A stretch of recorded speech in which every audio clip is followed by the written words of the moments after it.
বিশ্বের অন্যতম গুরুত্বপূর্ণ সমুদ্রপথ হরমুজ প্রণালী আজ এক গভীর সংকটের মুখে।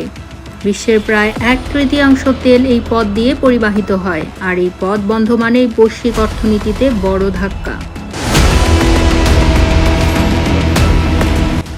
এই পরিস্থিতিতে জাতিসংঘ নিরাপত্তা পরিষদ একটি গুরুত্বপূর্ণ প্রস্তাবের উপর ভোটাভুটির প্রস্তুতি নিচ্ছে।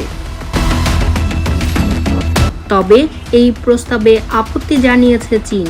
তাদের মতে, সামরিক শক্তির ইঙ্গিত পরিস্থিতিকে আরও জটিল করে তুলতে পারে। অন্যদিকে যুক্তরাষ্ট্র ও বাহরাইন এই প্রস্তাবের পক্ষে অবস্থান নিয়েছে। তাদের দাবি, বাণিজ্যিক জাহাজের নিরাপত্তা নিশ্চিত করা এখন জরুরি। সম্প্রতি ইরান ও ইসরায়েলের মধ্যে সংঘাত এই সংকটকে আরও তীব্র করেছে। এর প্রভাব ইতোমধ্যেই পড়েছে বিশ্ববাজারে, বিশেষ করে তেলের দামে দেখা দিয়েছে অস্থিরতা। ডোনাল্ড ট্রাম্প সামরিক অভিযান চালিয়ে যাওয়ার কথা বললেও সংকট সমাধানে স্পষ্ট কোনো পরিকল্পনা দেননি।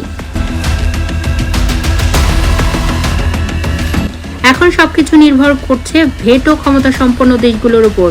এই প্রস্তাব পাশ হবে নাকি আরও জটিল হবে পরিস্থিতি।